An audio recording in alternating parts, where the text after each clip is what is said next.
Brazil দলে জায়গা হয়নি নেইমারের। এর মানে কি এটাই ব্রাজিলের হয়ে নেইমারের অধ্যায়ের সমাপ্তি, নাকি কার্লো আনচেলত্তির মনে আছে অন্য কিছু? এই প্রশ্ন এখন প্রতিটা ব্রাজিল ভক্তদের। একটু আসেন তাহলে দেখি নেইমারের বাদ পড়ার কারণ কি, আর কি করলে নেইমার আবার ব্রাজিল জাতীয় দলে জায়গা পাবেন। দেখেন, নেইমার দল থেকে বাদ পড়ার কারণ হিসেবে কার্লো আনচেলত্তি খুব স্পষ্ট করে বলেছেন তিনি তার দলে শতভাগ ফিট খেলোয়াড় চান। যারা শতভাগ ফিট আছে তাদেরকেই দলে ডাকা হয়েছে, আর যারা শতভাগ ফিট নেই তাদেরকে দলে ডাকা হয়নি। এই তালিকায় শুধু নেইমার না, এস্তেভাও আছে। হ্যামস্ট্রিং এর ইনজুরি কাটিয়ে নিজেকে প্রুভ করতে পারলে এস্তেভাও দলে ফিরবে। তাহলে নিজেকে শতভাগ ফিট করতে পারলে নেইমার কেন দলে ফিরতে পারবেন না? সুতরাং নেইমারের জন্য ব্রাজিলের দরজা বন্ধ হয়নি। এখন প্রশ্ন আসে, নেইমার কি আসলে নিজেকে শতভাগ ফিট করতে পারবেন? সময় তো হাতে খুব কম। এই সময়ের ভেতরে প্রতিটা ম্যাচ খেলা, সেখানে নতুন ভাবে ইনজুরিতে আক্রান্ত না হওয়া, আর তারপর নিজের ফিটনেস ডেভেলপ করা, এসব নিয়ে কি নেইমার পারবেন কার্লোর চোখে নিজেকে শতভাগ ফিট করতে?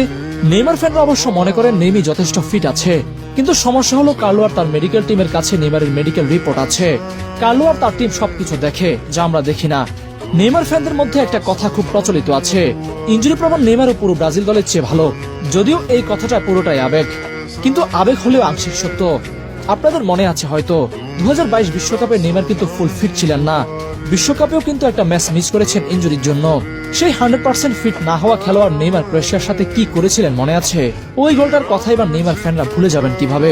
তাই আশাবাদী হতে পারেন এই ভেবে যে ক্রোয়েশিয়া বা ফ্রান্সের সাথে নেইমার না খেলার কারণে তার আবার ইনজুরিতে পড়ার চান্স নাই, এবং সে নিজের ফিটনেসের সময় দেওয়ারও সুযোগ পেল। এটাও কার্লোর একটা প্ল্যান হতে পারে। তবে একটু নিরাশ হওয়া যায় এই ভেবে যে প্লেয়ার ফ্রান্স ক্রোয়েশিয়ার সাথে খেললে ইনজুরিতে পড়ে যাওয়ার ভয় থাকে, তাকে বিশ্বকাপের মতো মঞ্চে নিয়ে যাওয়ার সাহস দেখাবে কোন কোচ? কিন্তু নেইমার ফ্যানরা নিরাশ হতে চান না, কারণ নেইমার তাদের জন্য একটা আবেগ। আর এই আবেগটাই হতে পারে কার্লোর ক্যারিয়ারের জন্য খুব মারাত্মক একটা ঘটনা। কেন কার্লোর ক্যারিয়ারের জন্য মারাত্মক হতে পারে আসেন বলি। কার্লো ব্রাজিলে আসার পর থেকে নেইমার জাতীয় দলে খেলেননি। অনেকেই মনে করেন কার্লো না হয়ে ব্রাজিলিয়ান কোনো কোচ হলে এতদিনে নেইমার খেলতে পারতেন, এই ফিটনেস নিয়ে খেলতে দিত। কিন্তু কার্লো সেটা করবেন না। তাই শুরুতে যে কার্লোকে সবাই সাদরে গ্রহণ করেছিল, এখন অনেকে তাকে আবার ভৎসনা করছে। জাস্ট একবার ভাবেন, নেইমারকে ছাড়া কার্লো বিশ্বকাপে গেলেন, সেখানে গিয়ে যদি বাজেভাবে ব্যর্থ হন তাহলে কি হবে কার্লোর অবস্থা? নেইমার ফ্যান সাংবাদিকরা মিলে কার্লোর চ্যাপ্টার সেখানে ক্লোজ করে দিবে।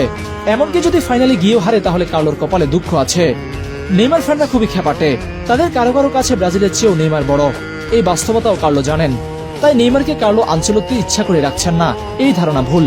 বরং কার্লো বারবার বলছেন নেইমার শতভাগ ফিট হলেই ফিরবেন দলে। আমরা পজিটিভ থাকি, দেখি কি হয়।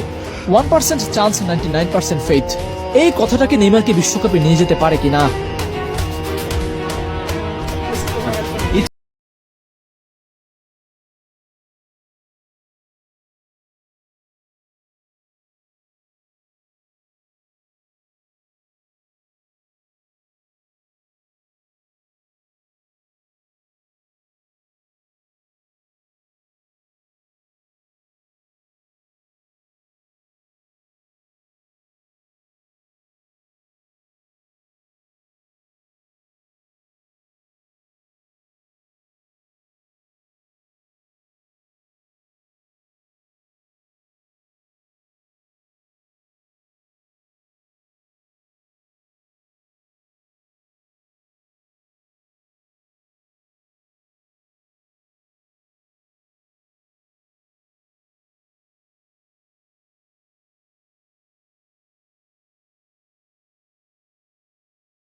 গায়ে জড়িয়ে